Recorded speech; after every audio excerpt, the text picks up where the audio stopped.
What is up, team? Welcome back to the Red Storm Rapid Reaction Podcast. I'm Pat Kane, and St. John just got slapped in the face by Villanova. A 78-63 trouncing. I'm going to call it a trouncing, a total beatdown. We got a lot of explaining to do, a lot of looking in the mirror to do, and I don't blame guys for not being too confident after tonight's performance. I wouldn't rush to conclusions saying the season's over. Definitely not. Obviously not pleased with anything I saw tonight, aside from a solid first 10 minutes of the game. After that, of which it was bad, bad, bad in all different directions. Offensively, we could start with the shot selection. Ugly, terribly, atrocious for many portions of that game, especially when we needed to be, the exact opposite in a tough environment.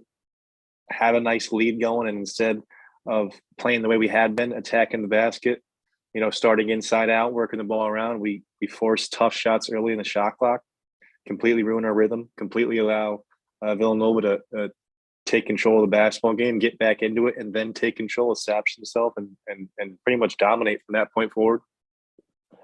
St. John's had a 9-point lead in that first half at one point. In the blink of an eye, it was 13 points. And let me rephrase that. It wasn't blink of an eye. It took a little bit of a time. It was almost methodical for a little while. Next thing you know, they're up 4 points. But there was 3 or 4 occasions where we could have called a timeout to stall that, to refocus, to regroup, to not allow a nice 9-point lead in the first half to evaporate like that. And even when it got tied off that original 9-0 run Villanova had, that was, I thought, a shoo-in to call the timeout. There's 2 minutes left. You still got 4, including one of them that's going to go away at the end of the half. We've talked about this before. They usually lose a timeout, the first half timeout. We're so hesitant to pull the trigger there. And it's tied. We don't use it. We end up Posh Alexander getting called for a charge with 1 second left on the shot clock. Then Villanova scores 4 more points. They take a 4-point lead. Finally call the timeout. Too late. Far too late. And that is the tangible thing that I will get on most, is just the timeout usage. Obviously, offensively, we can nitpick all we want, and it's not even nitpicking at this point. We're not a good half-court offensive team. The combination of players we have out there is going to equate to some nights like this where shots just don't drop and we look dreadful. On nights like that, I want to see some adjustments. All right, I want to see a coach willing to make adjustments in the middle of the game. I won't complain about the first 10 minutes where we had a game plan. We were attacking offensively. We were playing solid defense. Our rotations were tight. Once the first sign of adjustments came from Villanova and the first sign of adversity came from our team, we folded like a cheap suit, and we didn't make any adjustments. What did we say? Play harder? Was that the adjustment? There was no defensive adjustments. We stuck with the pressure. We extended it out. We went full court man. It was always man. We didn't show a flash of zone. We didn't give them anything else besides let them work the ball around the perimeter and eventually get a one-on-one ISO. And then, they're so talented and fundamentally sound inside the paint as live ball dribblers. It makes it impossible to guard one-on-one. They keep it an island in the paint. Next thing you know, they got a good look at the rim. All 5 of their players in Villanova can do it. They can play with a guy on their hip inside the paint. And we didn't make an adjustment. We let them do it. And they were getting good shots, and they were more than willing to work the ball around the perimeter and take their time, and knowing those shots would come. Here's an incredible stat. We outshot them by 16 shots tonight. We took 16 more shots than Villanova. We lost by 15 points. That's hard to do. And maybe there's a little bit of a discrepancy there because they did take more free throws than us. So in reality, they probably took maybe 5 or 6 more shots than that counts in. We only had a few free throw attempts, so couple more for us, but still, that's a huge disparity in shot attempts, and it's the reverse disparity in points scored. So it tells us all you need to know about our ability to make shots tonight, our ability to get good shots tonight, all throughout the lineup. It wasn't pretty, except for one AJ Storr, who had a really nice offensive night. Hit, I think, 3 threes, had 15 points overall, and did some good things defensively in the first half. He did get exploited in the second half, but everyone was getting exploited at that point. It wasn't just him. We were getting beat on a man-to-man basis, getting to the hole. And he got taken a couple times, but so did a bunch of other guys. And he is a guy that we have an option to play more and to utilize more to, help us with some of those clear weaknesses we have. Outside shooting, scoring in the half court. He does have to get better defensively. You also need reps to do that. I get coach not, handing them the keys right away, working them in. I think he's got to get a little bit more time and increase those minutes as we go. Mathis did not have a good shooting night after a solid start to the first half. He had 2 threes early, and then he went cold. Soriano wasn't the problem tonight, but he wasn't the answer either. Dixon had a hell of a game against him. Soriano took a while to get going. He ended up with pretty decent numbers, but he wasn't as good as he has been. And I think he accumulated a lot of those numbers late in the game. Not to say he played a terrible game at all. We'll take that from our center, but we had been accustomed to seeing him dominate a little bit more. And tonight, especially on the defensive end, they were exploiting us in the paint, and he was nowhere to be found for a lot of that. Neither were a bunch of other guys. Neither was our coach to make an adjustment, and I think he does a lot of things well. I think in-game adjustments are a thing you will have to compete with in Big East coaches. You can't be getting beat in that battle every night. You can draw up a good game plan. You could have your team prepared. They could be physically fit and ready. But the game's going to go a multitude of ways. And if you can't, play chess with the other coach, these are, amazing coaches in the Big East. And if you're getting outwit on the adjustment side of things, it's going to be hard to win games consistently. That's just how it is. And I'm not saying he's incapable of it. He's won over 400 something games in his career. He's obviously beaten good coaches along the way. He knows quite a bit about basketball that maybe some fans, coaches, media wouldn't like to admit. He's obviously knows some stuff. There's more than one way to get it done, and he does it an unconventional way at this point, and he's going to have to prove that it can still work. That's what I'll say.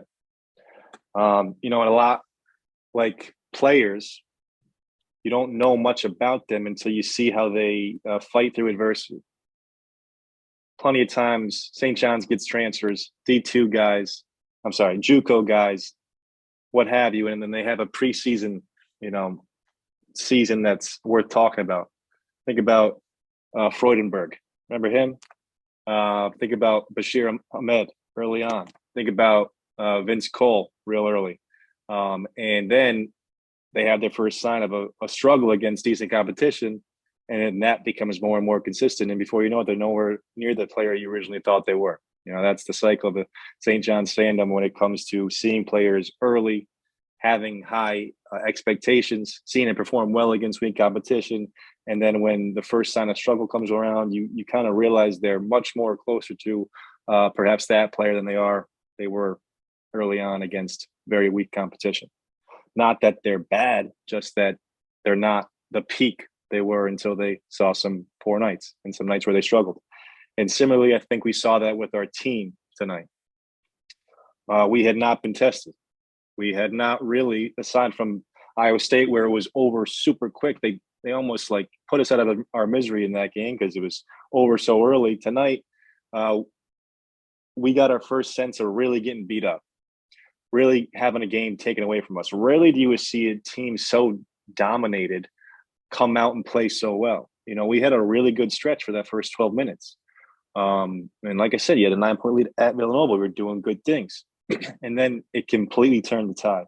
And I saw a bunch of finger pointing, a bunch of, look like disgruntled guys out there. I'm not going to single them out right now. I'm sure if you guys watched the game, you saw it too. There was a bunch of hands up in the airs, a bunch of what the heck was that, a bunch of where were you, a bunch of just a look like name calling or finger pointing and name calling to me.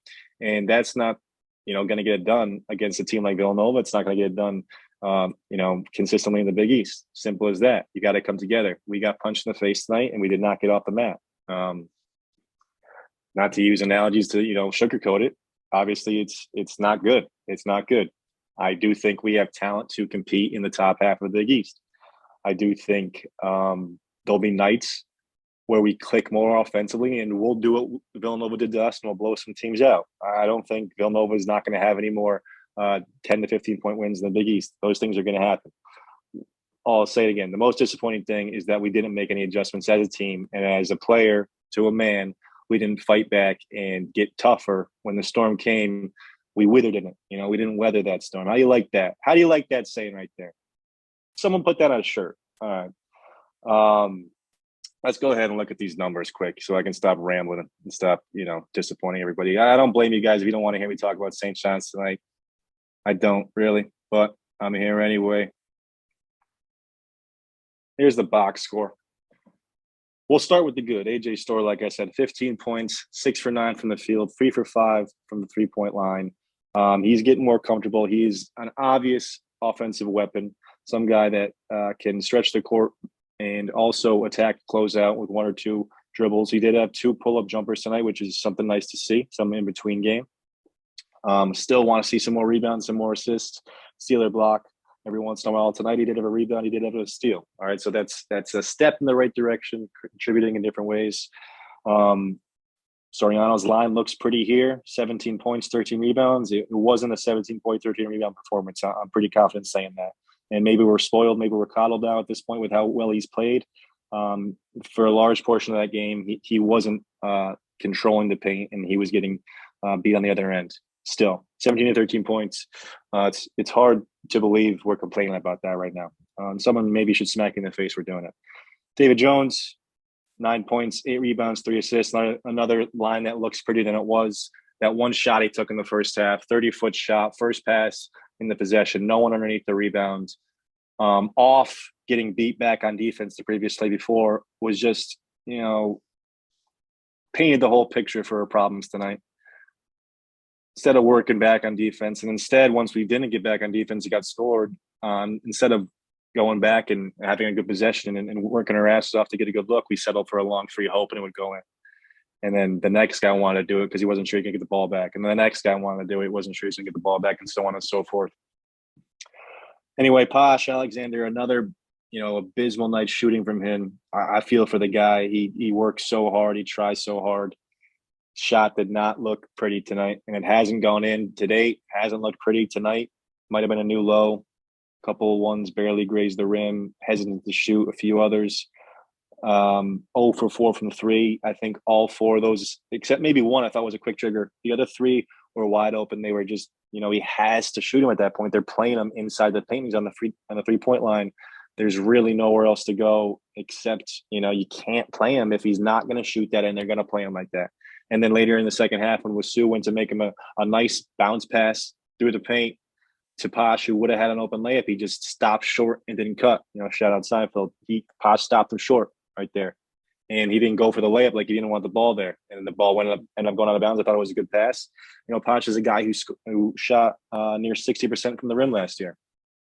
A guy who finished in the paint well so far in his career. And this year he's struggled, but now it's a mental avalanche. I feel like we're, once you get those yips around the putting green, it's tough to finish around the rim. We saw it with Sue last year.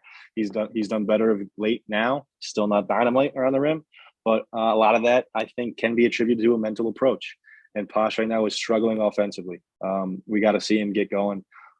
Sooner or later, him playing like this, it's just not going to work. And I got that highlight right there between Posh and Capello combined. They were 6 for 23, 0 for 5 from 3. 0 for 2 from the free throw line, 12 points. Just not going to get it done. If there's one silver lining, they only turn it over 3 times. Villanova is just not a team that's going to, pressure you into a bunch of turnovers. You do it yourself. Mathis, like I said, he had a nice, decent start, but after that, he was awfully quiet. Didn't do much offensively. Played some pretty good defense, but 11 shots, that's too much for Mathis if he's not hitting them. I think he's got to. That's that gray zone with Mathis where it goes between playing well to playing not so well to playing great and playing terrible. You know what I mean? It's how many good shots does he take? The defense is going to be there. How many good shots does he take? 1, and then if it's great, it's how many of those are making. If he misses good shots, then you can't really complain. In the bench, Storr, it's 15 points. Wasu came in the first half. We had an 8-0 run when he came in. He did not shoot well tonight, but he did bring you some other things. And he was the one guy out there that looked like he gave it damn late. A couple tough fouls. Almost took a couple of guys' heads off. 5 points. I'm sorry, 5 rebounds, 5 assists, 2 points. Did have 3 turnovers. One of those was that pass I just described to Posh. A little bit of a miscommunication or what have you. Not shooting. If he would have hit a couple of those threes early, I think that would have really helped. His inconsistency from the 3-point line this year has been a problem. He does have to get more consistent. If he can't hit any threes, and Posh and Curbelo can continue to be a no-show from the perimeter, and it's going to be hard not to play pin zone at all. But we'll see how that goes. We will see how that goes. We'll quickly look at just the team stats.